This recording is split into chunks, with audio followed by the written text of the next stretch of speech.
Bismillahirrahmanirrahim. Right. Assalamualaikum warahmatullahi wabarakatuh semua. Malam ni kita nak sambung kita punya sesi lah. Last class macam cikgu terangkan sebelum ni, topik ni pendek je. Okay, cikgu tunjuk balik. Topik ni pendek je. So last class kita cover lebih kepada nuclear energy. So hari tu kita dah cover nuclear energy, nuclear fission, nuclear fusion. Okay, lepas tu kita cover kira tenaga, ni yang paling banyak. And cikgu beritahu korang, ini kalau masuk markah dia berapa? 5 markah, 5 atau 4 lah, tengok kepada kedudukan soalan. Kalau bahagian A selalunya 4, tapi kalau duduk dekat bahagian B selalunya, bahagian B pula. Bahagian B tak dikira-kira. Kalau bahagian B tak dikira-kira. So kalau duduk kat bahagian C, markah dia 5 markah. So tu 2 bahagian je soalan kira-kira ni boleh duduk.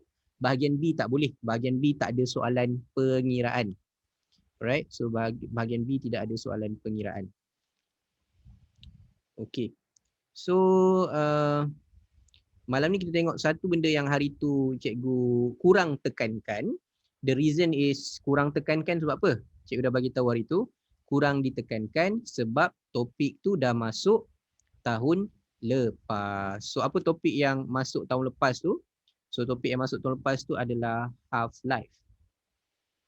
Okay, half-life, separuh hayat. Ni topik dah keluar.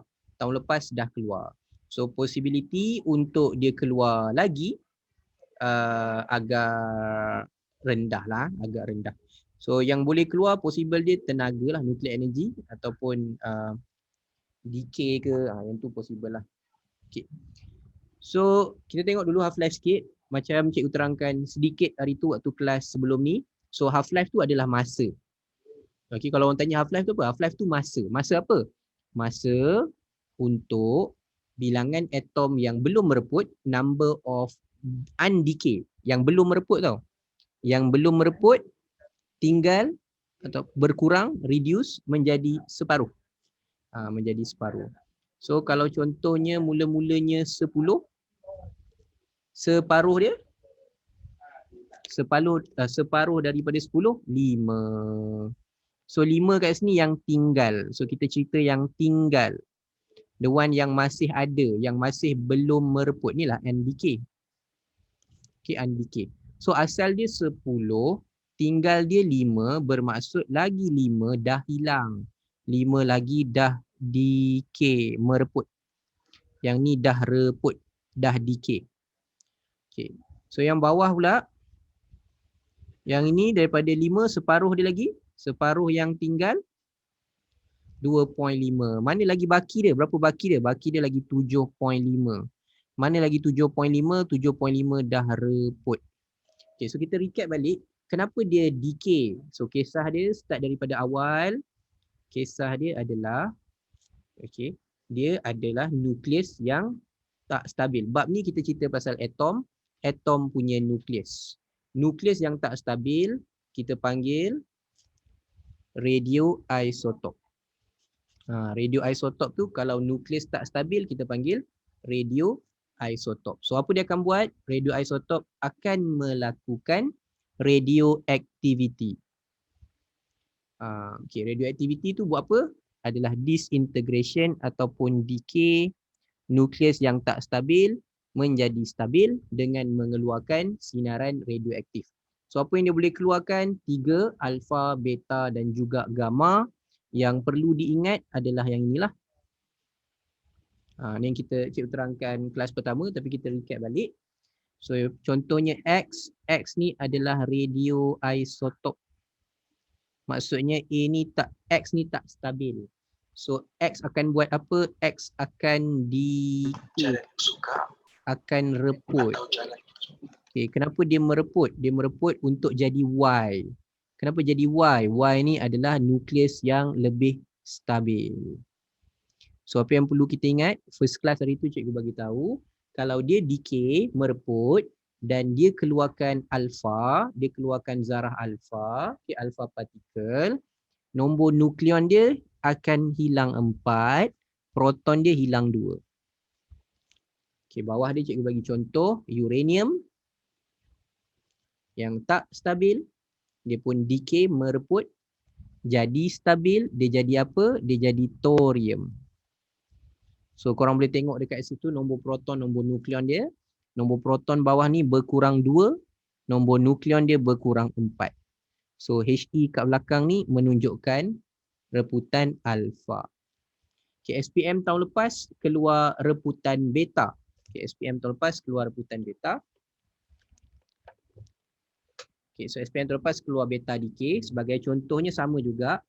X nukleus yang tak stabil mereput decay jadi Y yang lebih stabil.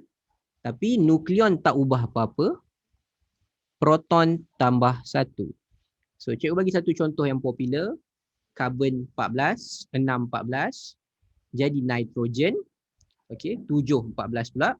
Dan ini menunjukkan beta. Okay, cuma proses ni bukannya terus-terus hilang. Contohnya karbon hilang terus semua jadi nitrogen terus. Tak. Dia ambil masa. So yang dia ambil masa tadilah kita panggil sebagai half life. So kita nak tahu berapa lama dia menjadi separuh. Right.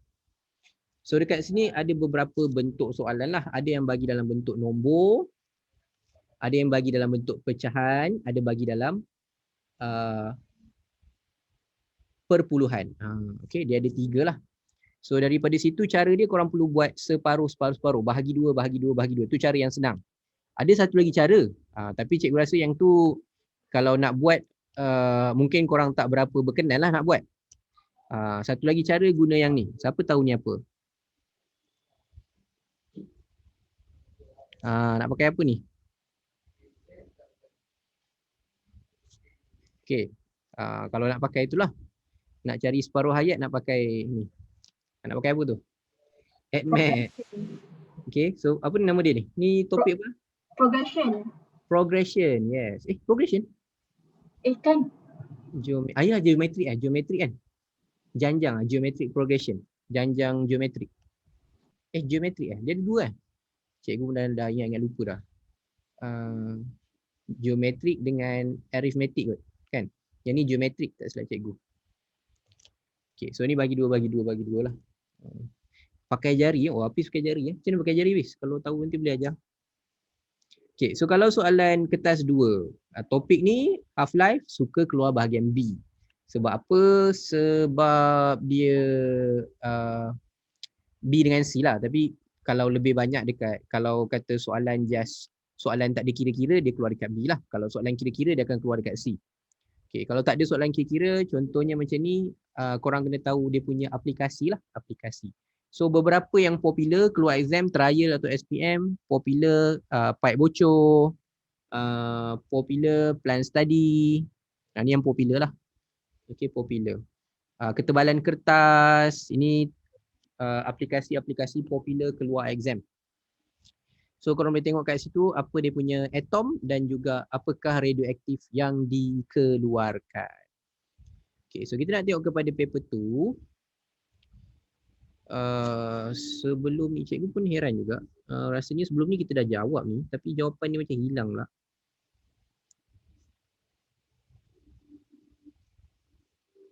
Okay. So kita nak tengok beberapa lah untuk half life. Okay, ni hari tu kita dah jawab. Soalan ni kita dah jawab.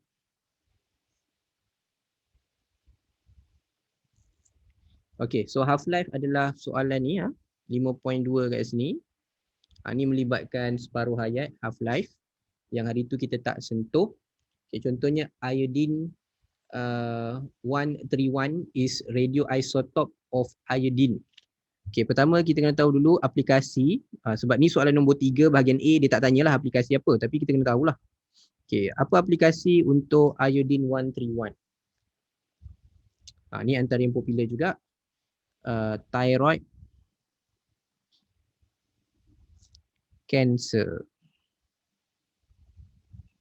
Okay, bahasa Melayu je cancer thyroid lah. Okay, cancer thyroid.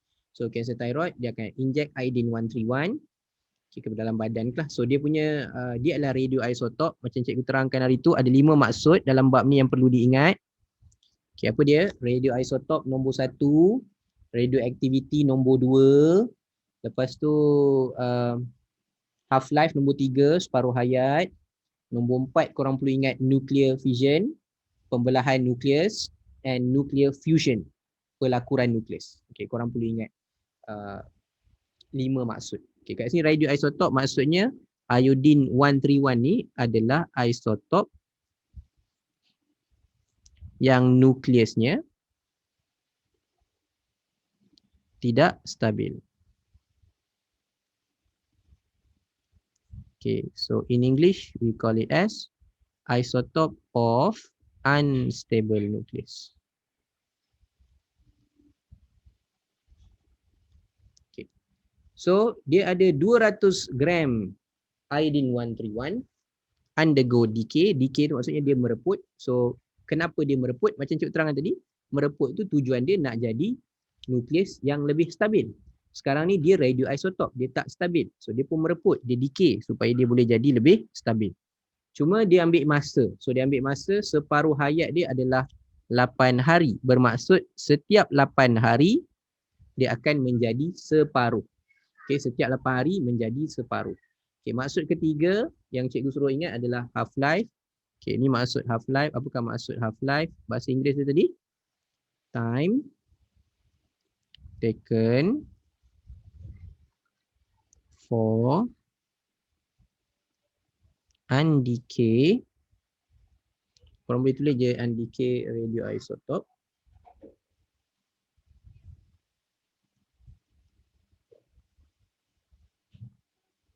To become half of its original value ataupun of its initial value. Okay. Masa untuk radioisotope yang belum mereput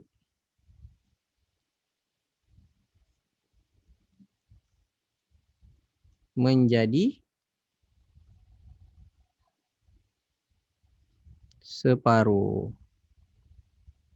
Okay. Dari bilangan asal.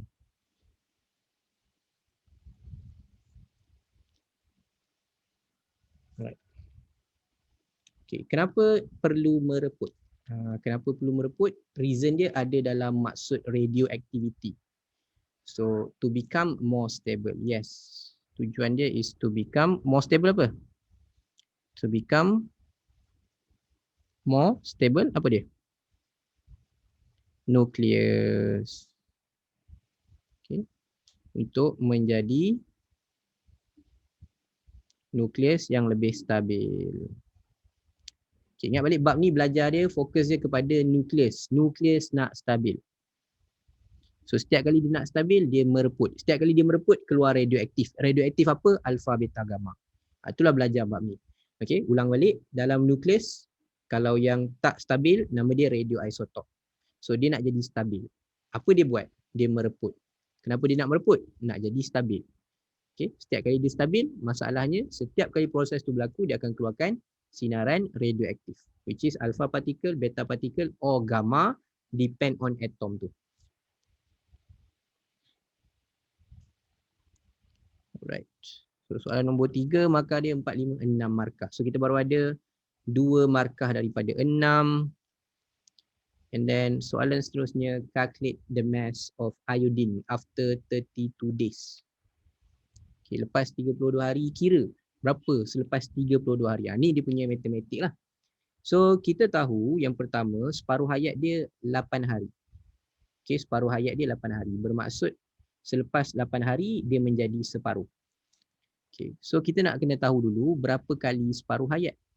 Okay, berapa kali separuh hayat? 32 hari dibahagi dengan 8 hari. So hari ni potong, korang akan dapat 4. 4 ni bermaksud ada 4 kali separuh hayat. 4 kali dia jadi separuh. So untuk buat 4 kali jadi separuh, kita buat dulu macam ni. 1, 2, 3, 4. Cikgu buat ujung sikit lah. Okay. So 1, 2, 3, 4. So garis tu mewakili 4 kali separuh hayat. Okay. Mula-mula dia kata dia ada 200 gram. Okay. Separuh yang pertama 100. Separuh dari 100, 50. Separuh dari 50, 25. Separuh daripada 25, 12.5.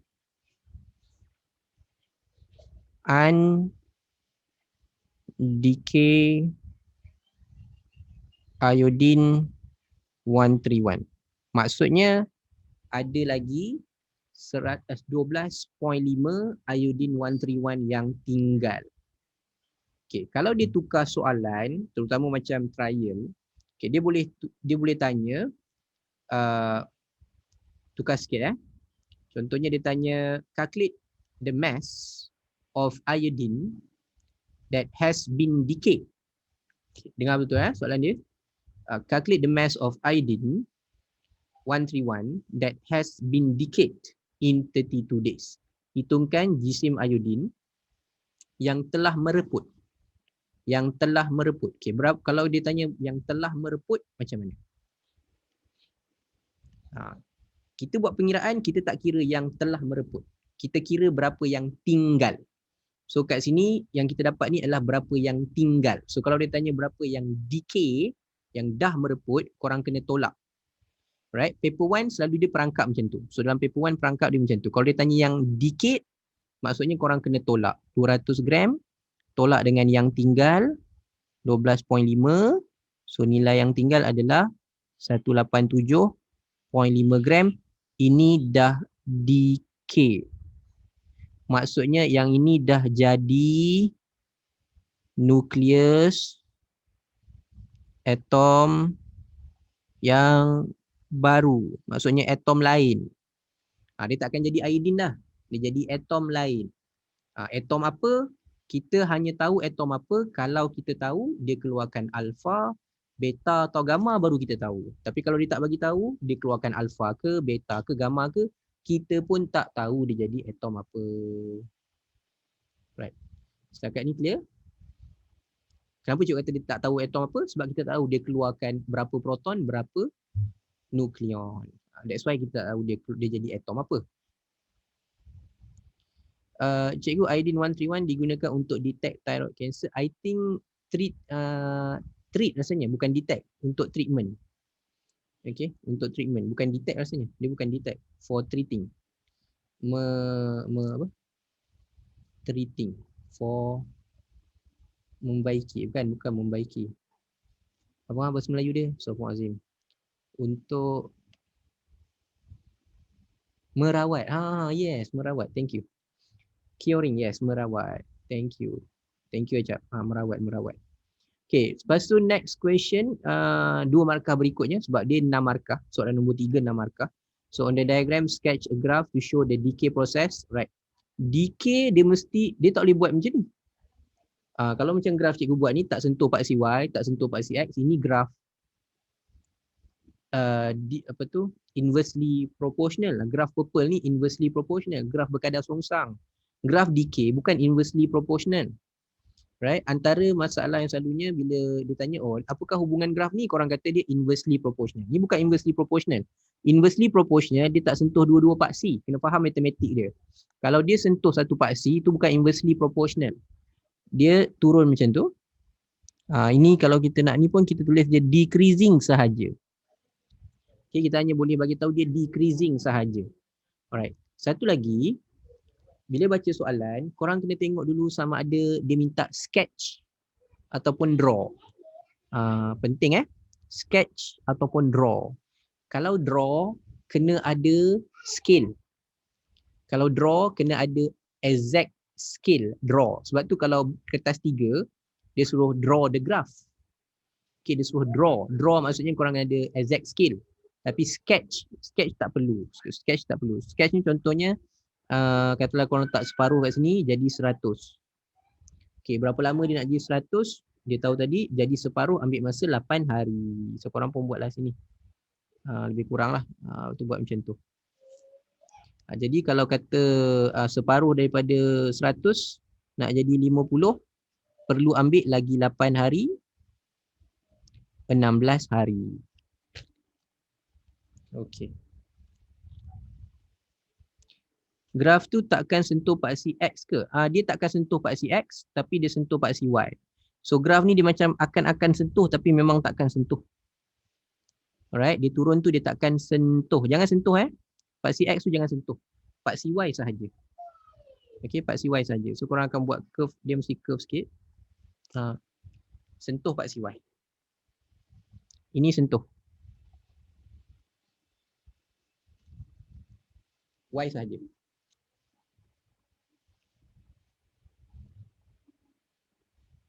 Okey, ada sebarang?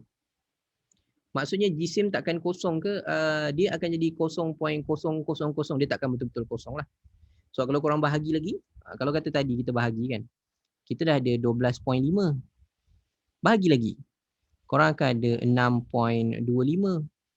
Okey, bahagi lagi. Korang akan ada 3.125. Bahagi lagi. Okey, 1 point. So dia memang akan jadi point, dia tak kosong lah. Okay, dia boleh jadi kosong point something tapi tak betul-betul kosong. Okay, faham Dia jadi kosong point something, contoh 0.5 tapi tak betul-betul kosong. Alright.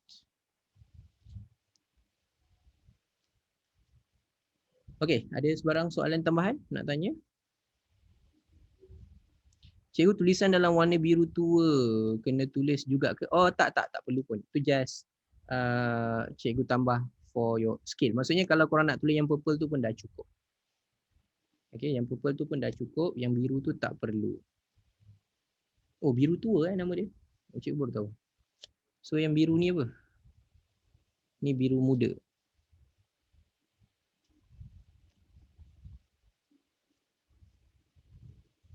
Ya ke nama dia biru tua, biru muda?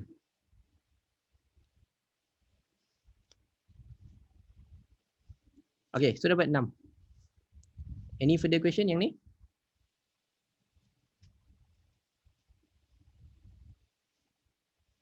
Okay, so this one is considered as fact. Okay, fact punya question.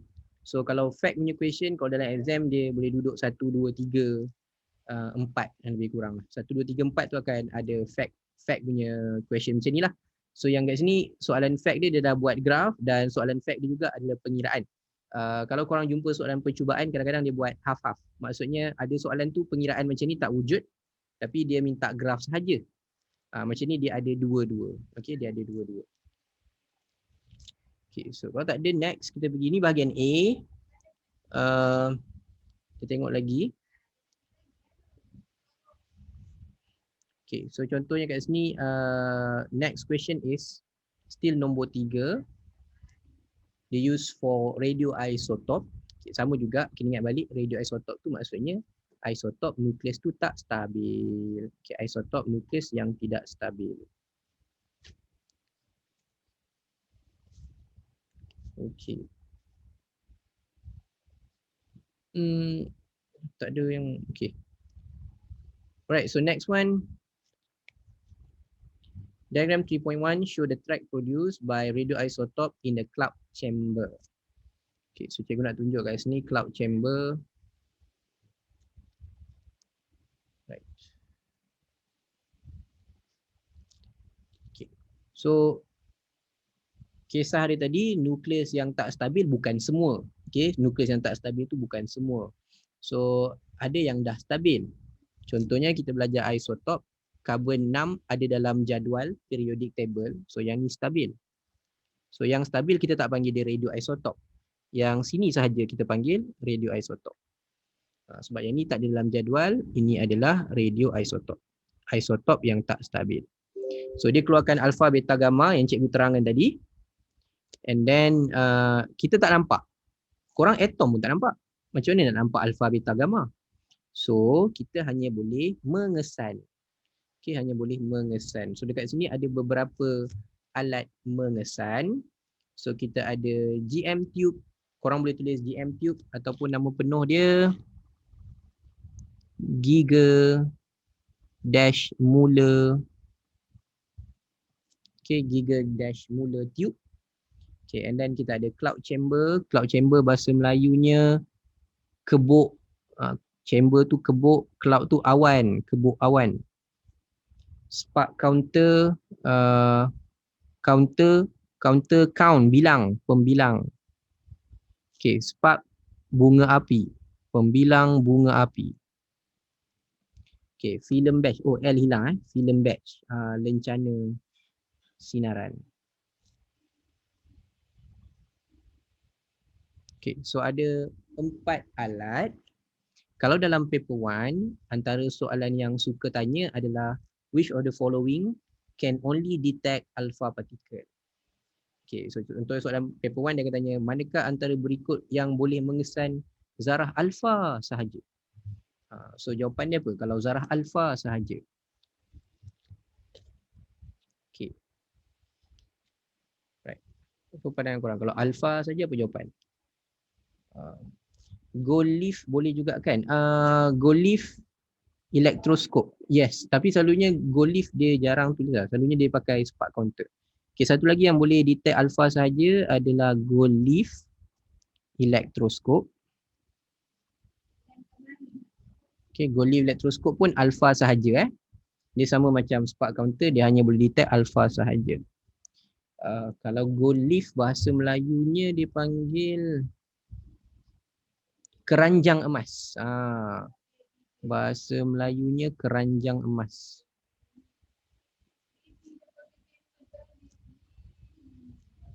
Okay, keranjang emas alpha.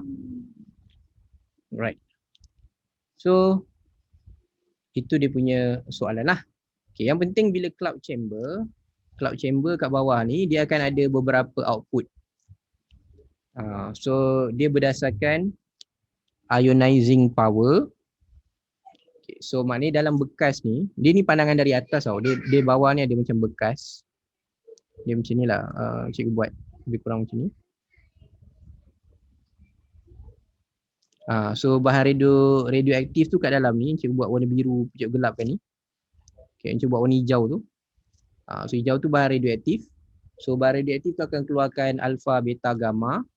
And dalam ni adalah dia punya bahagian. Dia ada apa tu ice cream. Okay, ada ice cream kat dalam ni. So dia akan ionizing dry ice. Dry ice. So dia ionizing dry ice. So kita pandang dari atas, kita akan nampak benda ni. Okay, so kalau nampak yang straight line tu, ini adalah alpha. Nampak yang tengah-tengah macam cacing-cacing tu beta. Tapi kalau nampak macam putus-putus tu adalah gamma. Because dia berdasarkan ionizing power, kuasa ionizing paling tinggi adalah alpha. So dia akan mengionkan dry ice. Maknanya dry ice tu jadi ion. So dia nampak garis panjang-panjang tu. Okay, jadi bila soalan kita macam ni, yang dalam paper 2 ni, okay, contoh dalam soalan paper 2 ni tadi. Okay, kejap. Kita buka dulu. Okay. Soalan dia adalah this one. Diagram show the track produced by radioisotope in a cloud chamber. Okay, the radioisotope decay by emitting alpha. Sebab tu dia dapat gambar macam ni. Sebab yang keluar tu alpha. Okay, yang keluar tu alpha, sebab tu gambar dia macam ni. Okay. Lepas tu soalan pertama dia sebelah sini. What is the meaning of radioisotope? Macam cikgu terangkan, bab ni 5 maksud je.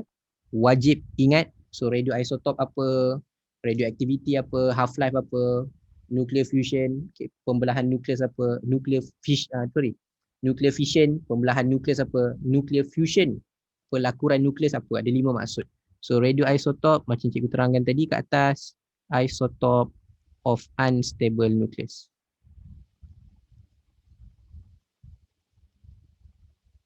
Okay, isotope of unstable nucleus. Isotope bagi nukleus yang tak stabil.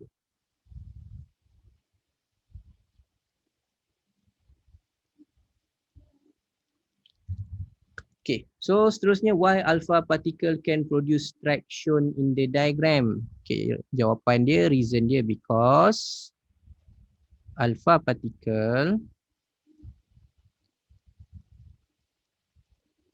has higher ionizing power. Okay, zarah alfa mempunyai kuasa pengayonan yang tinggi.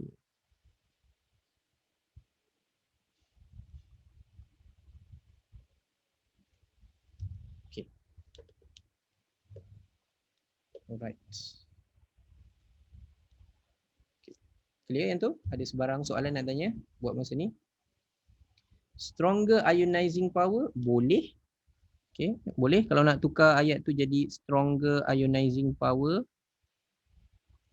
Acceptable. Okay, lain? The other reason, if you have any other reason, apa lagi jawapan yang korang rasa boleh tulis? Zarah alfa mengayon dengan lebih kuat, boleh diterima. Zarah alfa ada kuasa pengayonan yang tinggi atau dah pakai apa ya? Zarah alfa lebih kuat mengayon, contohlah. That's also acceptable. Itu pun diterima. Okay, selain daripada tu, ada lagi cadangan jawapan? Okay, jawapan tu boleh terima saya kira. Good. Okay, lain? Okay, so kalau tak ada alasan yang lain, ada ke soalan terangkan bagaimana zarah alfa menghasilkan rumut-rumut itu? Kalau percubaan pernah ada lah. Percubaan pernah ada lah. Tapi kalau dalam percubaan, dia akan guide korang dengan gambar cloud chamber tu sendiri. So ada label lah. So korang boleh gunakan label-label yang ada dekat situ untuk buat ayat lah. Dia akan bagi dry ice dan sebagainya. Tapi itu percubaan lah. SPM tak pernah. Okay, SPM tak pernah. Okay, ni ada soalan kawan korang tanya. Cikgu tulis dekat ruangan to everyone. Okay. Soalannya adalah, ada ke soalan yang terangkan bagaimana zarah alfa menghasilkan yang tadi? Tak ada lah. Okay, tak ada. Kalau kata SPM tak ada. Okay, so next one is graph. Kali ni dia lukis graph. Tadi korang kena lukis graph. Ni dia lukis graph. So tengok graph dia. Dia akan mesti start daripada paksi Y. Dia mesti potong paksi Y. So dia potong dekat 100. Maksudnya mula-mula aktiviti dia ada 100. Okay, tadi soalan yang kita jawab dia pakai 200 gram. Mula-mula dia pakai gram. Yang ni dia tak pakai gram. Yang ni dia pakai count per second. Maksudnya dalam satu saat dia dapat detect 100 radioaktif. Okey. Apa dia? Nabiha, sekejap cikgu baca soalan. Nabiha, cikgu kalau jawapan penetrating power untuk soalan macam mana? Jawapan penetrating power, kalau penetrating power, gambar untuk soalannya selalunya berkaitan dengan macam ni lah. Penetrating power. Penetrating power yang paper, lepas tu aluminium, and then lead. Yang ni based on penetrating power. Yang boleh tembus sampai lead itu adalah gamma. Yang tembus sampai sini, sampai tengah-tengah ni, oops, warna purple. Okay, yang tembus warna hijau, warna purple. Yang tembus sampai tengah-tengah ni beta. Kalau yang sampai kertas sahaja alpha. Itu kalau soalan penetrating power. Okay, Nabiha, ada lagi soalan? Kalau macam ni penetrating power. And kalau soalan aplikasi pun, aplikasi banyak penetrating power. Contohnya macam pipe bocor, semua tu banyak based on penetrating power. Sekejap lagi ada soalan pipe bocor satu kat bawah. Okay, so ni dia tak pakai gram, dia pakai count per second. Maksudnya dia detect ada 100 radioaktif tu dalam masa 1 saat. Okay, bacaan dia ada 100. And then dia berkurang. Korang boleh tengok dekat bawah sekali, dia tak sentuh pun 4CX. Okay, korang boleh nampak bawah tu dia tak sentuh pun 4CX. Hampir-hampir sentuh tapi dia tak sentuh pun 4CX. So tugas kita adalah determine the half-life of radioisotope. Tentukan berapa dia punya separuh hayat. Okay, lepas tu dia minta kita kira pula determine the activity of radioisotope after 4 half-life. So ada dua perkara kat sini. Pertama graf, kedua kira. Okay, so macam mana kita nak tentukan daripada graf? So kita kena tahu separuh. So mula 100, separuh dari 100 adalah 50. So 50 kat mana? Kena tunjuk dekat graf. So ni 50. Okay, tarik ke bawah. So dia jadi 50 selepas 20. Okay, kalau topik ni kena hati-hati sikit sebab paksi X dia, unit paksi X dia boleh tukar-tukar. Boleh jadi saat, boleh jadi jam, boleh jadi hari, boleh jadi minggu, boleh jadi tahun. So korang kena tengok paksi X dia. So dekat sini paksi X dia adalah second. So dia akan jadi 20 second.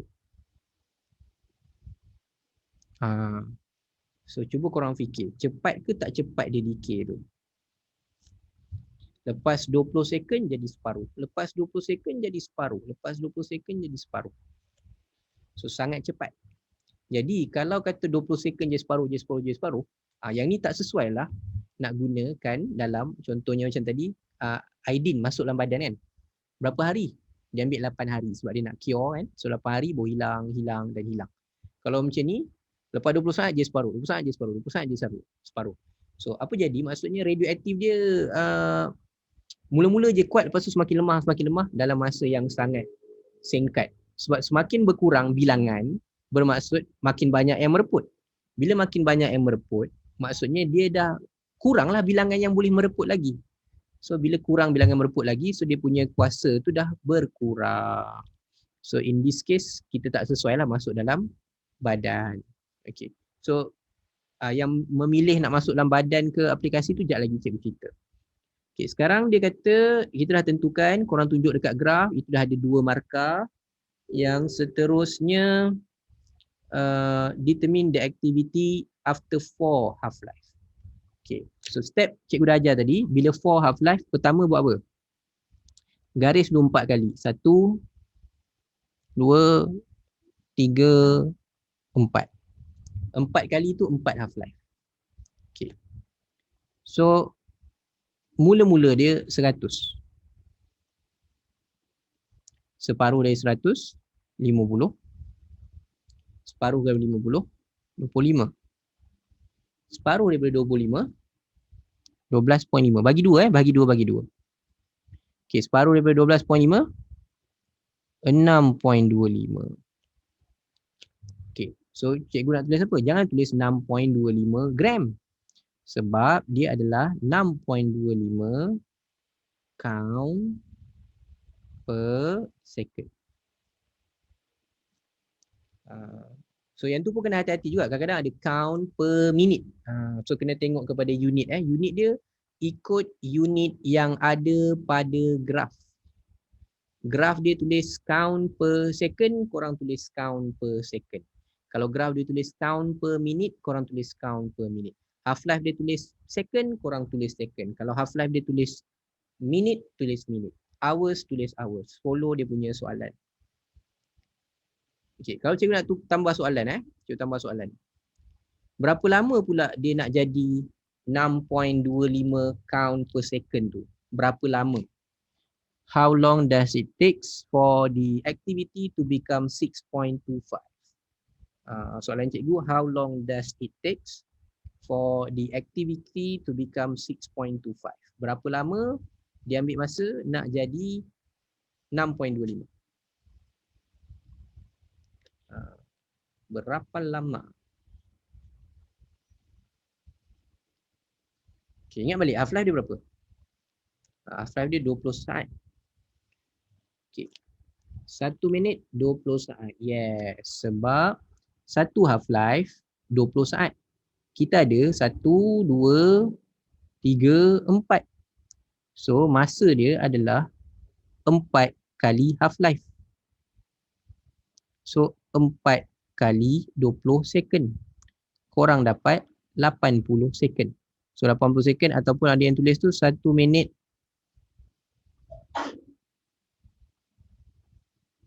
20 saat. Yes.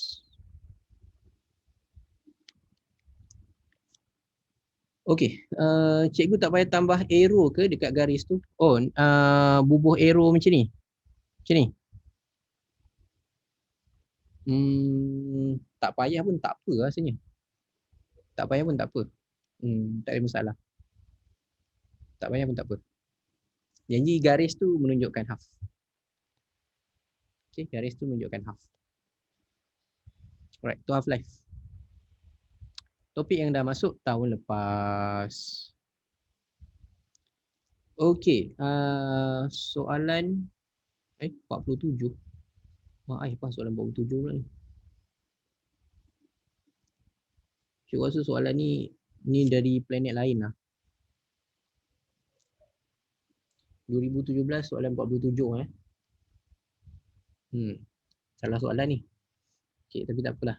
Okay, diagram 4.1 show geologists using GM tube and counter to detect the existence of radioactive material in the rock. Okay, so kalau macam aplikasi, korang tak payah fikir alat lain. Kalau aplikasi untuk detect radioaktif, memang diorang akan pakai GM tube. Sebab pertama dia boleh bawa macam ni . Okay, so kadang-kadang ada yang confused. GM tube tu yang mana cikgu? GM tube yang dipegang ni je. Tapi bila dia nak tahu berapa bacaan, dia tak boleh dapat kat GM tube. Dia sambung GM tube tu kepada counter. Counter ni lah yang keluar, contohnya dia keluar tadi 100 count per second. So dia keluarlah dekat alat ni dekat nombor 100. Kalau dia ada jarum tu tunjuk 100 macam tu. Okey, dekat counter. Ada yang tak dapat ID? Sekejap . Okay, so dia dekat sini diagram 4.2 show the reading of counter when the GM tube is not close. Okay, not close bila tak rapat. Okay, bila dia letak jauh lah, tak rapat. Okay. And then bacaan dia 150 waktu dia tak rapat. Okay, 4.3 counter place close to the rock, rapat. Okay, that contain radioactive material which emit beta particle and gamma ray. So dia keluar dua-dua, beta ada and gamma pun ada. Okay, macam cikgu ada terangkan kelas pertama. Gamma dia tak ganggu nukleus. Okay, dia tak ganggu nukleus. Tak ganggu nukleus tu maksud cikgu, dia tak ganggu nombor proton, tak ganggu nombor nukleon. So nombor proton, nombor nukleon tu tak ada perubahan kalau gamma sahaja. Tapi kalau beta partikel, sebab partikel dia ganggu nukleus. So apa jadi dekat nukleus? Ingat balik, kalau contoh cikgu terang tadi, ni atom X. Atom X dia tak stabil, dia nak jadi atom yang lebih stabil, nukleus yang lebih stabil, dia jadi Y. So nombor ke atas tak ada apa-apa, bawah tambah 1, atas kekal. Okey, atas kekal. Proton tambah 1, atas kekal. Okey, dan kita akan dapat elektron kosong negatif 1. Itu beta. Tapi gamma tak. Kenapa tak ganggu? Sebab gamma ni wave. Dia keluar dalam bentuk gelombang. Okey, dia keluar dalam bentuk gelombang. Wave. Electromagnetic wave. Korang belajar topik wave. Salah satu daripada 7 spektrum. Macam mana nak ingat spektrum? Siapa yang join wave hari tu? Macam mana nak ingat spectrum of electromagnetic wave? Ataupun pernah join kelas-kelas cikgu sebelum ni, dah cikgu selalu sebut benda tu. Okay, macam mana nak ingat electromagnetic wave? Ada 7. Okay, thank you Syakira. Betul tu. Radi, may I visit your ex-girlfriend? Okay, Radi, may I visit your ex-girlfriend? So girlfriend tu gamma. So gamma is a wave. Okay. You are your ex-girlfriend. Okay, so soalan dia, Bila dia dekatkan, bacaan dia jadi 430. Itu dia punya ni. Bila dia letak jauh, bacaan dia adalah 150. Dia letak dekat, bacaan dia jadi 430. Okay, persoalan dia sekarang ni kalau kita nak faham konsep dia, kenapa letak jauh pun ada bacaan? Kenapa letak jauh-jauh pun masih ada bacaan 150? Kenapa wujud bacaan tu? Siapa boleh bagi idea? Okay. Dia kata letak jauh, bacaan dia 150. Bila letak dekat 430. Boleh tembus.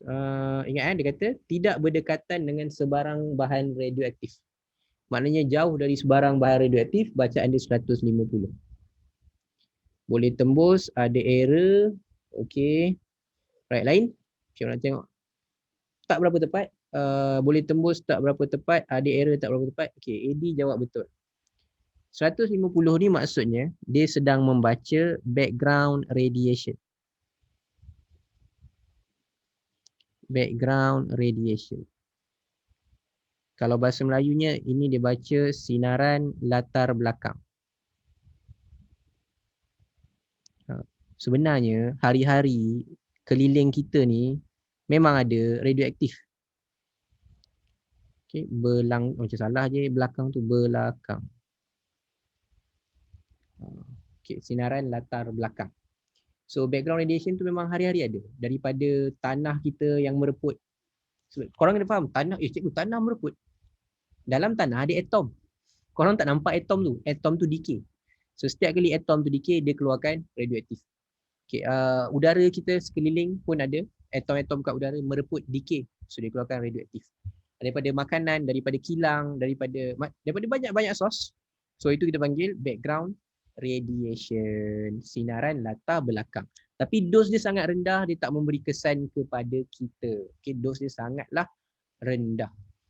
Dos dia boleh diumpamakan, siapa yang pernah pergi kelas cikgu, diumpamakan macam makan sebiji pisang. So pisang pun korang makan pisang pun keluarkan radioaktif. Okay, buah-buahan korang makan pun keluar radioaktif. Daripada makanan pun ada radioaktif, tapi nilai dia taklah memberi kesan kepada kita, sangat-sangat kecil. Radiation dari matahari itu pun sebagai sumber background radiation. So background radiation ni bukan satu sumber. Daripada makanan, dari tanah, dari udara, dari angkasa, daripada matahari, itu semua dipanggil, semua sekali dikumpulkan dipanggil sebagai background radiation, sinaran latar belakang. Right. So bila dia datang dekat, bila didekatkan, bacaan dia jadi 430. Okay, apa yang korang kena faham, 430 kat sini, 430 ni bukan bacaan daripada bahan radioaktif itu sahaja.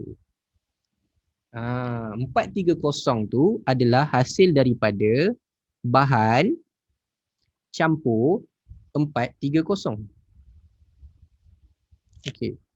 So, cikgu, boleh mati ke makan pisang? Okay.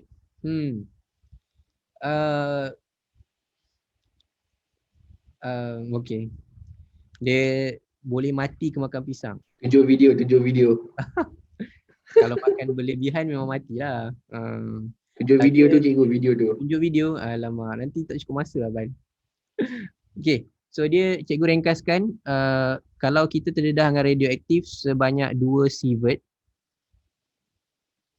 okay, all at once, maksudnya dalam satu masa kita terdedah dengan radioaktif sebanyak 2 sievert, yang tu boleh matilah.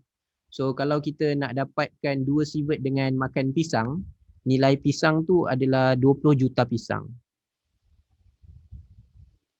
Okay, 20 juta pisang. So 20 juta pisang akan dapat yang ni. Barulah dapat terdedah dengan 2 sievert sehari. Sebab dia 2 sievert ni dalam satu masa. Maksudnya korang kena makan 20 pisang tu, makan. So that's why dia kata, maksudnya bahasa mudah dia, kita tak akan pernah mati makan pisang lah. Kalau kita mati makan pisang bukan sebab radioaktif, sebab kenyang. Terlebih makan kan, terlebih makan pisang. Siapa boleh makan? Okay, tak cukup nak masuk. Betul, 20 juta pisang tak cukup nak masuk. Okay, itu dia punya perumpamaan lah. Maksudnya radioaktif yang ada sekeliling kita, yang daripada kita makan, daripada udara, tak boleh nak bunuh kita pun. Okay, tak boleh nak bunuh kita because of radiation. So kita tak boleh nak salahkan radiation. Okay, radiation sentiasa ada di keliling kita. Cuma dia macam tambahan dia kalau contohnya orang bekerja dekat nuclear reactor ke, ataupun orang bekerja dekat bidang-bidang yang memang terdedah dengan radiation, contohnya medical terdedah dengan radiation, tapi yang X-ray dan sebagainya kan ada radiation. Lepas tu benda-benda macam tu lah.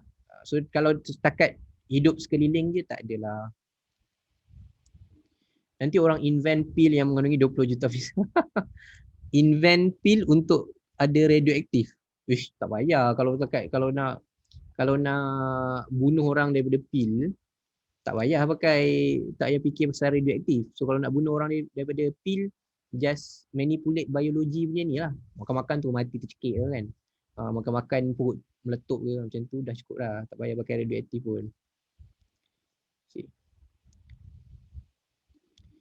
Kalau orang terdedah dengan radiation yang tinggi, orang tu kena kuarantin ke? Dia tak berjangkit tau. Dia bukan COVID. Okay. Radiation dia tak berjangkit. Dia boleh tersebar lah tapi dia tak berjangkit. Kalau contohnya orang yang kerja dekat bahagian radiation, pakaian dia tu dia lepas dia kerja dia tinggal lah, dia tak boleh bawa balik. Kena kuarantin, tak kena kuarantin kot. Dia tak kena kuarantin pun. Cikgu tak rasa dia kena kuarantin. Tapi kalau kuarantin tu maybe kalau dia boleh expose radiation tu kepada orang lain lah. Contohnya benda tu melekat kat badan dia ke, dia boleh expose radiation, so dia kena kuarantin lah. Tapi dia tak rasa pun. Macam ni, kalau korang pernah tengok cerita, ni popular cuba rasa, Transformer. Okay, Transformer, bila siapa nama Mamat tu, cikgu lupa lah. Sebab dia ada dua hero kan. Dia Transformer yang dulu hero lain, Transformer yang baru ni hero dia lain. Transformer tu dia bila orang tu dia berkawan dengan Transformer, so Transformer tu keluarkan radiation, and radiation tu ada dekat dia lah. So that's why bila dia detect pakai, kalau korang tengok Transformer dia bawa GM tube. Kita ada GM tube. So Wiki yes, apa nama Wiki tu kan. So orang tengok orang yang Sector 7 tu, Sector 7 tu datang dia bawa Kate Yeager. Yes, Evan. Ni yang latest yang ni yang Bumblebee ni. Bukan yang baru je, yang dulu-dulu pun ada, yang first dulu pun ada. Yang first dulu waktu yang first kali, kena tengok balik. Siapa nak tengok balik? Yang waktu first dulu yang dia jumpa yang Wiki tu kan dia jumpa, betul dia Sector 7 tu datang dengan orang jumpa detect apa ada radiation kat dia. Tiba-tiba bacaan okey, lepas tu tahu ni dah terekspos dengan radioaktif. Dia terekspos. Dia terekspos radioaktif daripada Transformer, tapi tak ada pula dia mati. Faham tak? Cuma benda tu ada dekat dia lah. So dari situ orang tahu dia ni dah terekspos dengan radioaktif which is daripada Transformer. So tu yang dia tahu orang ni contact dengan Transformer. Sebab Transformer Nabiha tu ni cikgu, Nabiha ni power Transformer, Nabiha fan, betul-betul fan ni. Kira Transformer tu kan dia datang daripada planet lain. So datang planet lain maksudnya dia datang dari luar, dia ada radiation. Okay, tu dia punya kisah. Radiation tak ada cure ke? Radiation dia tak ada cure. Dia sebab dia kalau dah terekspos, dia terekspos dia ada dua kesan lah. Satu kesan dia panggil somatik. Somatik tu maksudnya kesan kepada orang yang terdedah. Somatik So contohnya dia akan muntah-muntah, rambut gugur, leukemia, penyakit leukemia. Dia cacat tak? Dia cacat tak? Maknanya kalau kita terdedah radiation, kita tak cacat. Yang cacat tu next generation, which is kesan kedua. Kesan kedua dipanggil genetik. Somatik kita je. Kita kena leukemia, kita kena kanser, kita kena rambut gugur, kita kena muntah-muntah, itu somatik. Genetik next generation. So antara misconception adalah kena radiation cacat. Tak. Kita tak cacat. Next generation boleh cacat. Okay, so kita nak elakkan next generation cacat lah kita lari. Okay.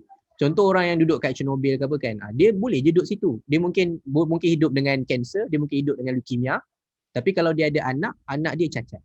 Okay, anak dia cacat. That's happen macam dekat Hiroshima, Nagasaki dulu kan. Antara kesan dia orang Jepun dulu jadi kecil-kecil. So dekat Jepun antara kesan dia orang Jepun jadi kecil. Itulah cerita dia. Okay, tapi sekarang orang Jepun dah, korang tengok bila tu korang kena bayar biologi lah. So dia dah okey balik, orang Jepun pun dah ada tinggi-tinggi dah. Right. Okay. Cikgu ada baca sejarah kot. Ada seorang ni dia dekat Jepun, dia terselamat dari dua-dua nuclear disaster. Mula-mula Hiroshima, dia ada kerja kat Hiroshima, tapi dia terselamat waktu bom tu, dia selamat, and then dia balik tempat dia Nagasaki. So Nagasaki pula kena bom dan dia selamat juga. So dia masuk rekod tu. Cikgu rasa dia masuk Guinness World Record. Cikgu baca kat mana? Guinness World Record ke something like that lah. Manusia yang terselamat daripada dua bencana atom. Orang selalu terselamat satu je, dia dua-dua dia selamat. Okay. Yes, ada baca, Lian ada baca cikgu pun tak ingat kat mana. So kita balik kepada yang ni. So 430 tu sebenarnya bukan daripada, kerana dia kata berdekatan dengan satu batu yang mengandungi bahan radioaktif yang memancarkan zarah beta dengan sinar gamma. So bacaan 430 bukan daripada batu tu je. Maksudnya 430 tu dah campur dengan background radiation. So kalau kita nak tahu berapa radiation from batu sahaja, so korang kena 430 tolak dengan 150 tadi. Sebab 150 ni background. Okay, background radiation. Cikgu buat BR lah, background radiation ataupun SL, sinaran latar belakang. So bila korang tolak, kita akan dapat berapa kat situ? Tolak dapat berapa? 280. So radiation tu hanya keluarkan 280. Okay, so kalau kat sini radiation tu akan masuk kat depan ni. Depan ni dia tak label pula. Depan ni kita panggil, bahasa Inggerisnya mica window.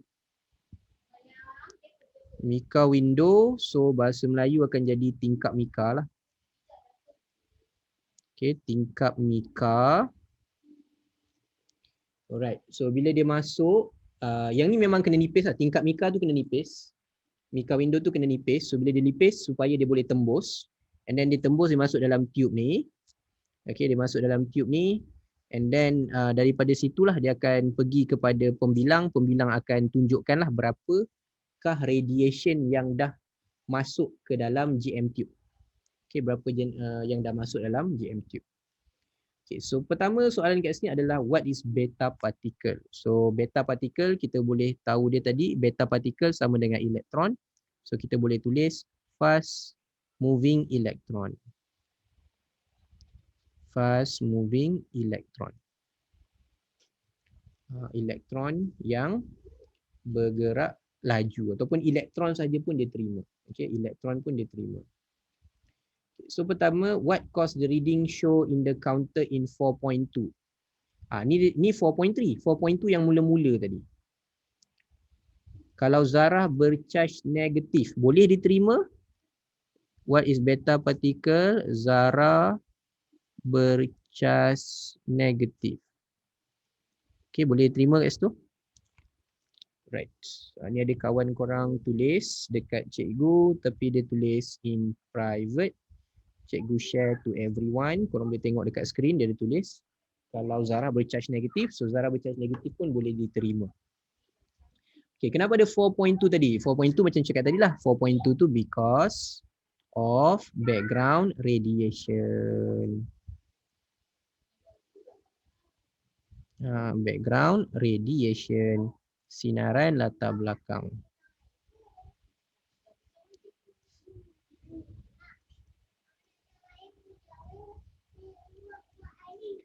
Okay, cikgu kalau ditanya what is alpha particle, jawab helium atom ke?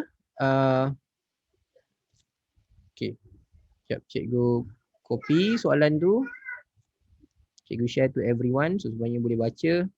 Kalau ditanya, cikgu kalau ditanya alpha particle nak jawab apa? Kita boleh tulis zarah yang bercharge positif, boleh. Okay, zarah bercharge positif kalau alpha. Ataupun kita boleh tulis helium. Okay, kita boleh tulis juga helium. Tak ada masalah. Okay, helium pun boleh. Ataupun blur sangat buat je macam ni. Pun boleh diterima. Okay. Kemudian, a sheet of aluminium is placed between the radioactive material and the gigamolar tube. Okay, so dia letak sekarang ni dia letak satu bahan aluminium. Okay, sekeping aluminium. So dia tanya apa jadi kepada reading of the counter. So dia bagi tahu tadi dia keluarkan beta dan juga gamma. Okay, dia keluarkan beta dan gamma. So bila dia letak aluminium apa jadi? So bila dia letak aluminium, beta tak lepas. Yang lepas hanyalah gamma. So bacaan dia jadi berkurang. So the reading will be reduce. Sebab apa reduce? Sebab dia dah halang beta. Gamma lepas lagi. Tapi dia dah halang beta. So the reading will be reduced. Berkurang. Okay, kenapa berkurang? Cikgu tunggu jawapan korang dulu. Kenapa kurang?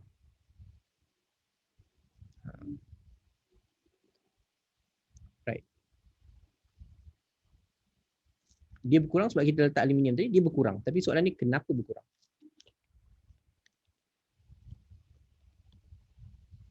Okay.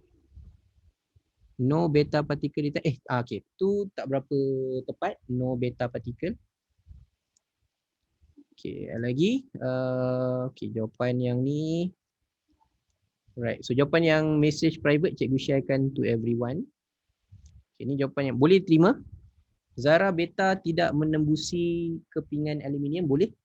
Okay, zarah beta tidak dapat menembusi kepingan aluminium. Beta particle cannot penetrate. Beta particle cannot penetrate aluminium. Okay, beta particle has a weak penetrating power and cannot penetrate aluminium. Yes, boleh terima. Jawapan Syakira tu pun boleh terima. Beta particle has a weak penetrating power and cannot penetrate aluminium. Okay. So kalau nak ambil, sebab dia satu markah, so kalau kita nak tulis beta particle cannot penetrate aluminium pun boleh. Yang tu pun boleh. Okay. Sekejap. Okay, ataupun nak tulis dia weak penetrating power cannot penetrate, nak tulis penuh macam tu pun boleh. Zarah beta tidak dapat menembusi aluminium.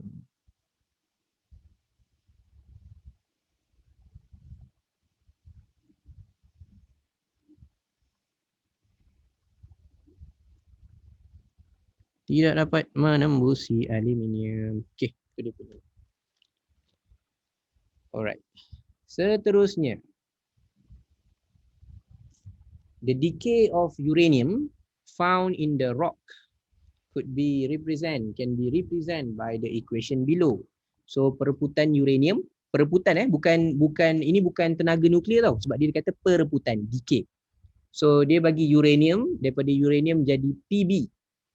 Okay, daripada uranium jadi Pb. Soalan dia He dengan ini tak ada kaitan dengan soalan atas tau. Ni tak ada kaitan dengan soalan atas, ni soalan lain. So daripada uranium jadi plumbum ada X, ada Y. Maksudnya ada berapa kali alpha particle, ada berapa kali beta particle. Soalan ni antara soalan yang popular keluar dalam paper 1. Kalau selalu yang ditanya lah berapa alpha, berapa beta, itu soalan popular dalam paper 1 lah. Okay, so kalau paper 1 markah dia 1. Sebab yang ni duduk kat paper 2 markah dia 3. Okay, persoalan dia macam mana kita nak buat kalau macam ni. Cikgu punya tips, kita cari dulu alpha. Okay. Sentiasa start dengan alpha. Kenapa start dengan alpha? Sebab alpha sahaja boleh reduce nukleon. Okay, cikgu ulang balik, kerana alpha sahaja boleh reduce nukleon. Beta tak boleh. Beta nukleon dia remain the same. So kita cari alpha dahulu. Alright. Macam mana nak cari alpha? Macam mana kita nak tentukan ada berapa alpha decay, ada berapa beta decay. Alright. So dia ada beberapa cara. Kalau korang nak buat cara panjang pun boleh. Macam mana nak buat cara panjang? Okay. Pertama, kita buat cara ni lah. Pertama korang tengok dulu nukleon. Kalau alpha partikel daripada 238 92, kalau dia keluarkan alpha, sepatutnya jadi berapa? Atas tolak 4, bawah tolak 2. So sepatutnya korang akan dapat daripada 238, korang akan dapat 2, 3, 4, bawah 90. Ni baru satu alpha. Ni baru satu kali alpha. So kalau alpha yang kedua, alpha yang kedua, dia akan kurang lagi 4. So 230. Bawah ni jadi bawah ni jadi 88. Tapi panjang lah jalan kerja kalau nak buat macam ni. Okay. Boleh buat, tapi kalau korang nak buat macam ni dia jadi panjang. So atas ni 2 jadi panjang. So macam ni cara dia kalau tak nak panjang macam ni. Okay, cara dia kalau korang tak nak panjang macam ni, kita buat dulu 238. Okay, 238 tolak dengan 206. Okay, korang dapat berapa? 238 tolak 206. So korang akan dapat 2 and then 3. Sekejap, bukan. Betul lah, 3. 32. Betul tak? 32. Okay. Matematik je pakai songak hari ni. Okay, 238 dapat 32. So 32 tu, apa nak buat kalau 32? So 32 korang kena bagi, sebab nukleon ni nukleon. So kalau korang nak tahu berapa kali alpha, 32 kena bahagi dengan 4. So kita akan dapat 32 bagi 4, 8. So ada 8 kali alpha. Okay, 8 kali alpha. So bila 8 kali alpha, settle lah yang bawah ni. Yang bawah ni, yang X ni settle. So X ni akan jadi 8. Sebab ada 8 kali alpha. Okay, boleh? Tapi korang jangan lupa dia punya beta tu. Dia punya proton. Okay, so untuk alpha, proton dia 92 tolak sekejap. 92. Macam mana aku nak buat tu? Lupa pula. 92. Okay. So 92 sebab dia 8 kali kan. So korang kena tolak dengan 8 bahagi 8 kali tapi darab 2. Okay, 2 ni sebab proton berkurang 2. 8 ni sebab 8 kali. So 92 tolak dengan 16. Okay.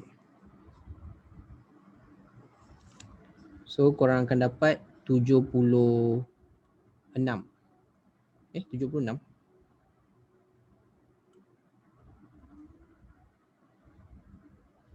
Okay. 92 tolak 2 tolak 3 4 5 6 7 8. Ayolah 76. Okay, so korang dapat 76. Okay. So tu untuk alpha je. Beta dia pula. Beta dia korang kena tahu dia daripada 76. Dia nak naik jadi 82. Daripada 76. Okay, maksudnya macam ni tau.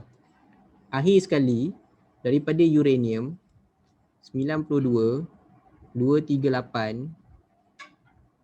Cuba terang yang ni dulu. Uranium 238.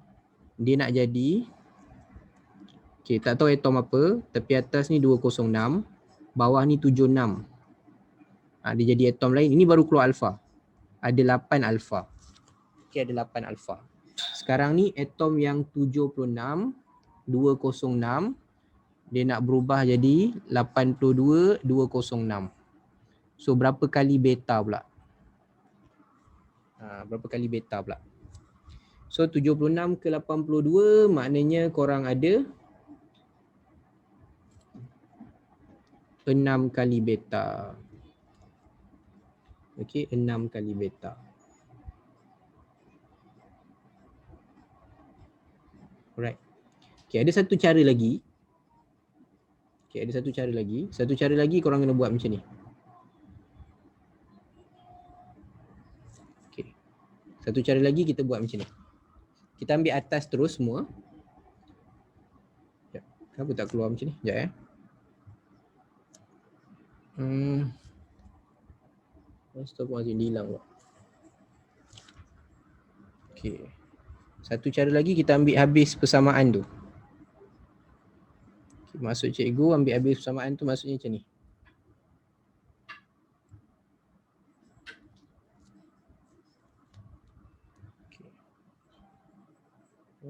Okey, maksud dia gini. Kalau kita ambil 238 tu, okey, ambil 238. Okey, 238 sama dengan 206 campur 4x campur kosong darab y. So kosong lah. Okey, tu kita ambil belah atas je. Okey, tu persamaan atas. So persamaan atas akan jadi 238 sama dengan 206 campur 4x. So korang akan dapat 4x bersamaan 238 tolak 206. Okay, so yang ni akan dapat tadi 32. 4 kali x. So x 32 bahagi 4. So korang akan dapat x je 8. Tu bahagian atas. Okay, x je 8. So bahagian bawah kita ambil dia punya proton bawah tu. Okay, so bahagian bawah cikgu ringkaskan kat tepi ni. Dia jadi 92 bersamaan dengan 82 campur 2x campur negatif 1y. Okay, so korang akan dapat 92 sama dengan 82 campur 2x tolak y. So x tadi dah dapat. Okay, x tadi dah dapat. So 92 tolak 82 sama dengan tolak 2 kali 8. Okay, 8 ni cikgu ambil dari sini tolak y. Sama dengan tolak y. Sama dengan tolak y. Okay, so kita pun masukkan 10 tolak 16 sama dengan tolak y. So tolak y tolak 6, y 6. Macam tu lah. Macam tu pun boleh juga. Okey, macam tu pun boleh juga buat persamaan dia. So markah dia kat situ mewakili 3 markah. So korang perlu selesaikan macam menjawab algebra. Okey.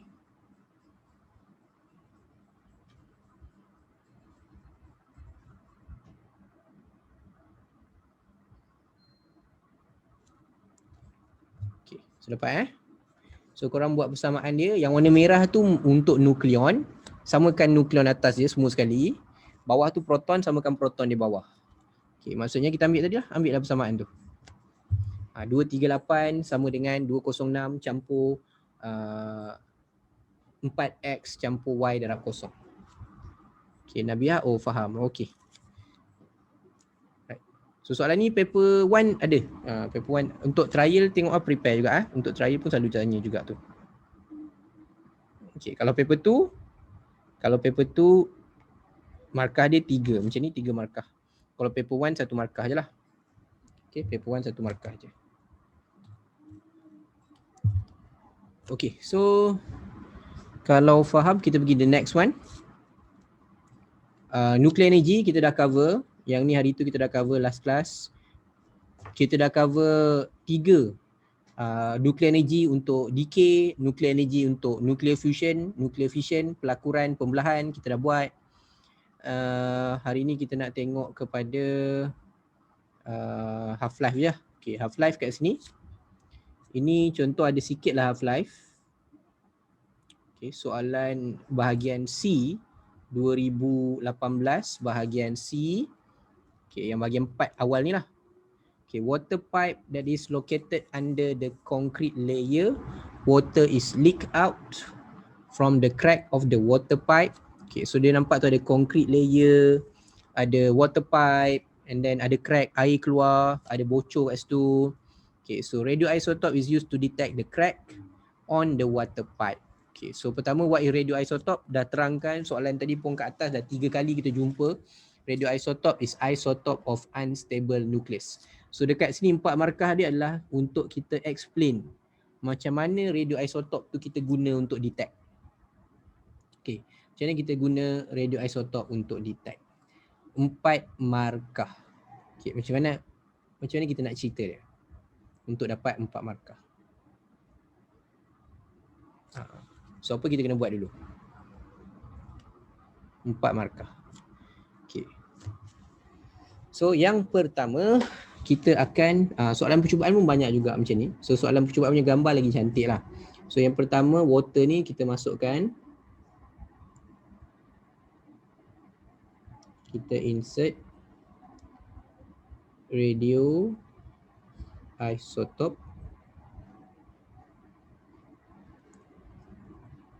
into the pipe in liquid form. Okay, kenapa dalam liquid? Supaya dia boleh mix with the water lah. So kita masukkan radioisotope dalam bentuk cecair ke dalam pipe. So selalunya kalau pipe ni kita pakai apa? Ni korang ingat lah soalan yang paling antara popular keluar. Kita akan pakai sodium 24. Kenapa sodium 24? Sodium 24 separuh hayat dia 15 jam. Itu punya pilihan lah. So kita nak cerita macam mana dia detect. Pertama kita masukkan, kalau korang nak bubuh nama sodium 24 tu pun boleh, ataupun nak tulis insert radioisotope tu pun boleh. So apa berlaku lepas tu? Okay, so radioisotope that mix with water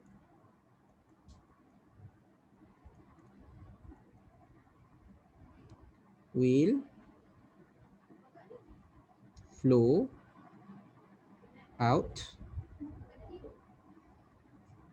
at the crack area. Okay, so dia akan keluar sekali dengan air, dekat kawasan bocor tu dia akan keluar dengan air. Okay. Okay. So using the GM tube, okay, using the GM tube,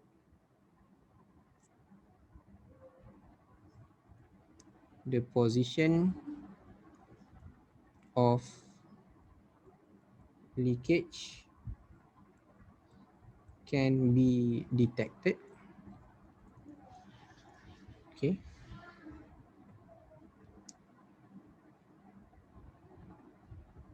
By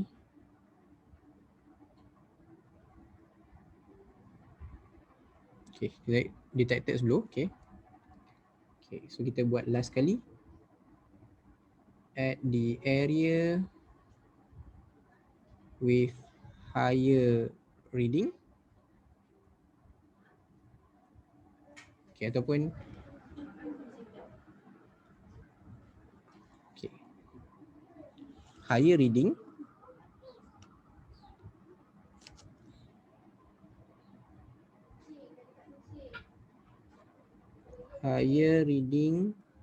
of GM tube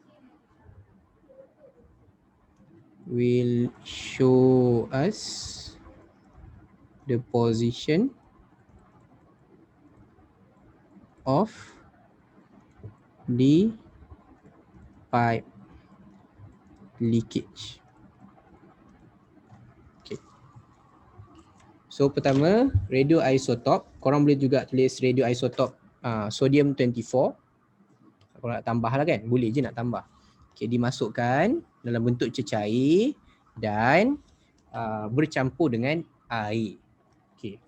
So radioisotop yang sudah bercampur dengan air akan keluar pada kawasan yang merekah. Okay, so menggunakan GM tube GM, kedudukan kebocoran dapat ditentukan. Okay, so apabila bacaan GM tube tinggi, itu menunjukkan kawasan air itu ataupun kawasan pipe tersebut merekah dan bocor. Okay, so dekat situ sahaja dia boleh, orang kata apa, konkrit ni dia boleh ketuk. Okay, ketuk kat sini. Maknanya kita tebuk ni So tebuk boleh repair kat bawah tu. So tak perlulah kita nak tebuk concrete layer tu sepanjang concrete layer. Right? Tak adalah kita tebuk sepanjang concrete layer. Okay. That is the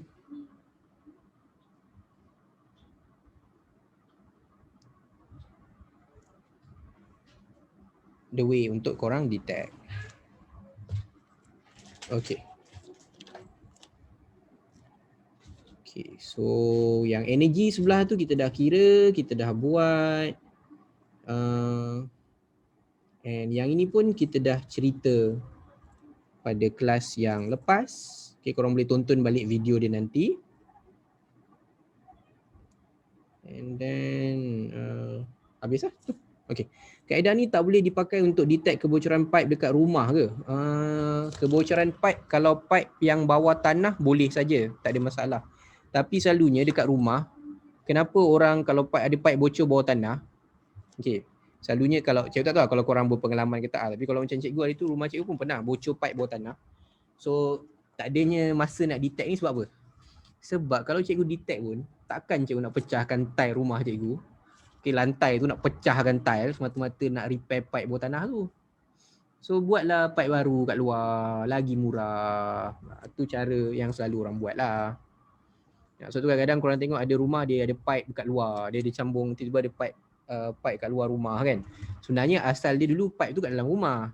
Tapi mungkin dah ada bocor bawah tanah, so dia tak repair yang bocor bawah tanah tu. Okay. Macam mana nak tahu pipe bocor bawah tanah? Pertama, bil air meningkat secara mendadak. Okay, tiba-tiba bil air, kau tahu Selangor bil murah je, tiba-tiba kena bayar 100 lebih, tu ada something lah wrong. Okay, apa faktor dia bocor? Faktor dia bocor, tak tahulah, banyak faktor. Kadang-kadang pergerakan tanah kan, mendap dan sebagainya, pergerakan tanah tu buat pipe tu dia boleh bocor lah.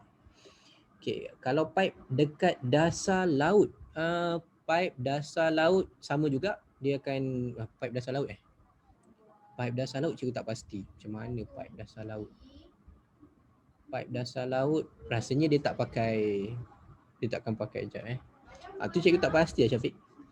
Pipe dasar laut pakai radioisotop ke tak, tapi maybe ada similar way lah untuk detect. Okay, ada similar way untuk detect. Sebab kita akan sentiasa mencari cara untuk memudahkan kerja kita. Macam masukkan sodium tu senang, cari bacaan tinggi kat sini bocor, so tak payah kita nak check satu-satu. Tapi pipe dasar laut bawa air ke? Pipe dasar laut yang bawa minyak ke? Pipe dasar laut dalam cerita Ejen Ali. Ejen Ali cerita pipe dasar laut Yang mana ni? Cikgu baru tengok yang cerita yang baru ni lawan COVID je. Ejen Ali lawan COVID.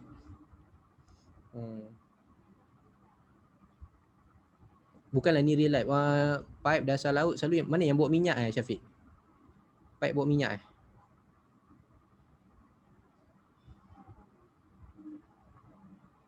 tu cikgu tak pastilah Syafiq, pipe bawah laut tu.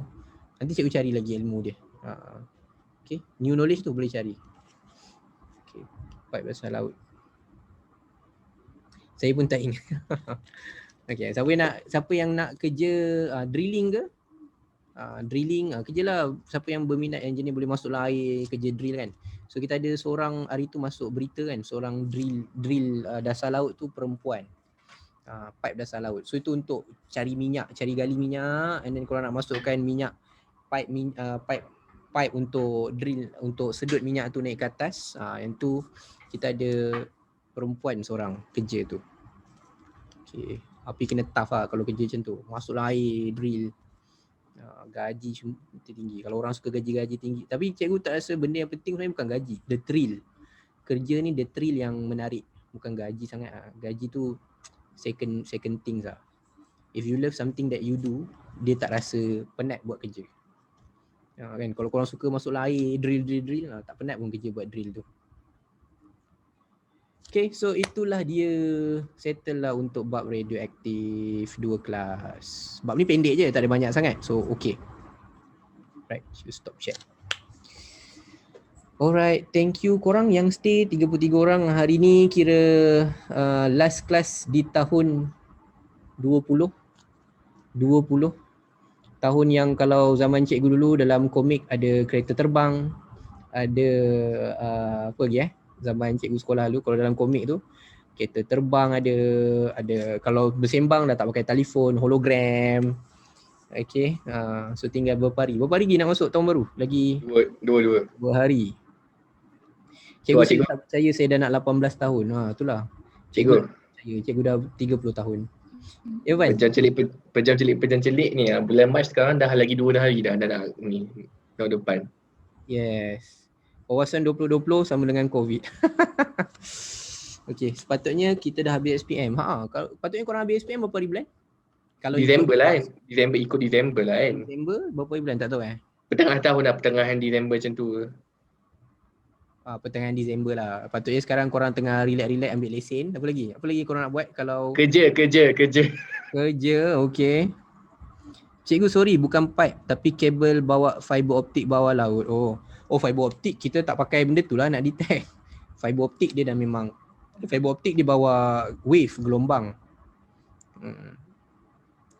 Okay, so wawasan 2020 kalau dulu lah kereta terbang, hologram, macam-macam lah. Tapi tak tercapai tu bukan kita je tak capai, mana-mana negara pun tak ada lagi kereta terbang. Belum ada lagi. Okay. Tapi berbeza lah. Dah still berbeza. Tambah 2020 berbeza lah. So korang jangan putus semangat. Walaupun ada yang nak balik asrama dah. Mengira hari balik asrama 9 hari lagi. Berapa hari lagi? 10 hari, 11. Saya ni tunggu 20. Saya 20. Kira 11 hari. So ada yang 20, yang SBP 20 lah kot. SBP balik 20 21, 22. Nabihah 11, MRSM kan. Syafiq 11, MRSM juga. Okay, so 11 hari lagi nak swasta. Saya tak balik. Adam. Okay, siapa yang duduk rumah tu okay, beruntung sikit lah. Tapi sama je cikgu rasa, tak ada beza sangat. Apa yang cikgu nak cakap, ini kelas last untuk 2020. So kita tutup 2020 dengan masih lagi duduk di rumah. masih lagi COVID kan? Masih COVID. Hopefully benda ni sempatlah habis cepat lah. Saya pun tak tahu bila nak habis. Dia kata vaksin dah sampai kat Malaysia, dia kata. Belum. Kita belum. Itu politik main games ni. Cikgu doakan kami, yes, homeschooling je. Kalau siapa yang kira pergi sekolah, siapa yang duduk asrama kan, korang duduk sekolah tu sebenarnya berapa hari berbanding duduk rumah? Siapa ada kira? Maksud cikgu? Cikgu nak tahu. Maksudnya yang duduk asrama kan, macam duduk asrama, selalunya form 5 lah. Form 5 ni zaman duduk asrama yang yelah, the thing yang korang nak remember for the rest of your life. Sebab form 5, time tu lah korang senior, korang nak SPM, nak apa. Cikgu rasa tahun ni gambar kelas pun tak ada. Wah. Okay. Apa kata siapa yang stay, jom kita buka kamera je ambil gambar last tahun 2020. Malu lah. Jom kita ambil gambar last tahun 2020. Saya ambil spectacle dulu. Tahun ni merana form 5. Actually cikgu tak kata form 5 je lah merana. Korang mungkin sebab korang nak SPM korang rasa lebih merana lah.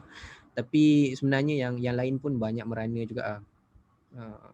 Jom kita ambil gambar. Kejap. Okay, so yang kejap-kejap tu cuk faham nak pakai tudung ke apa ke, boleh.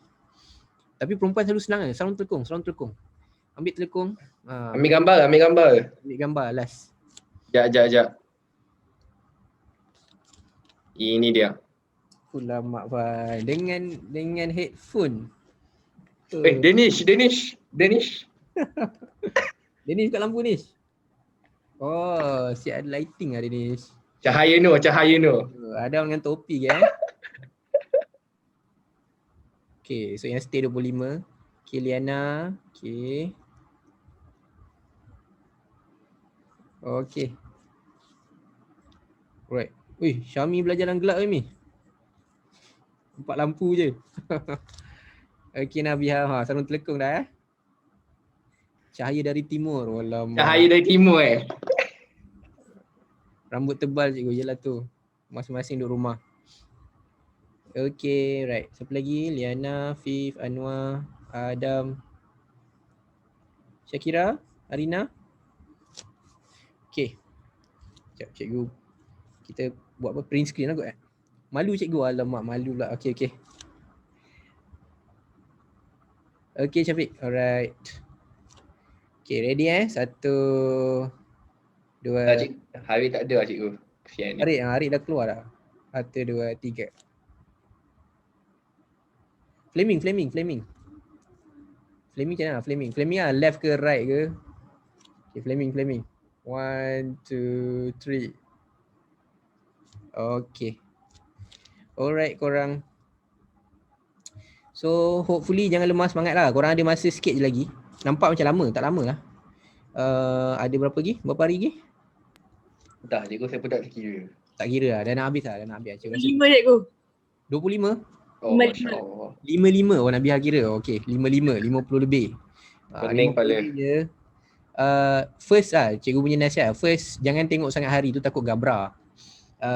Do at your own pace. Buat ikut korang punya pace. So jangan rasa stres sangat. Yang penting dia jangan stres. Sebab kalau korang stres, korang buang masa.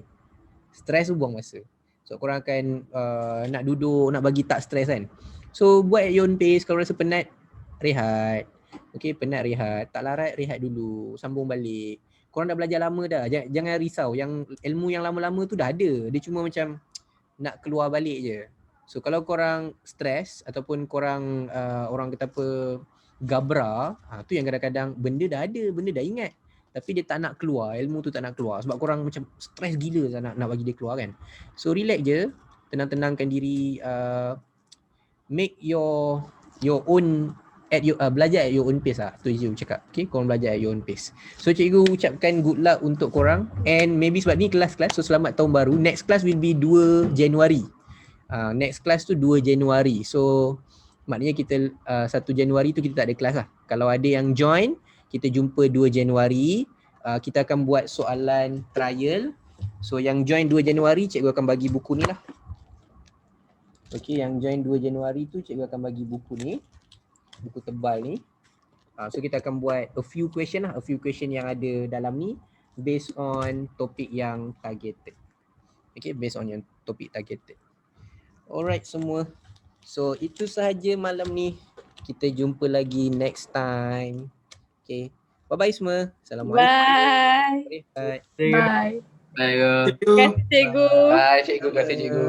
Cikgu tu Naura ke? Naura, ni Naura. Baik Dia dah Naura. Dia dah habis beli Shopee ke belum dia tu? Naura dah habis Shopee ke belum? Belum. Oh belum. Oh bahaya, kesian cikgu. Naura nak tengok Shopee nak beli apa? Nak beli mainan. Beli mainan. Okey, nampak tak? Beli mainan. Mainan. Dia budak-budak. Okey, Makeup tak bye-bye. nak makeup tak nak makeup. Jangan dia ajar. Jangan. Cikgu, Okey, Assalamualaikum. Salam, bye-bye.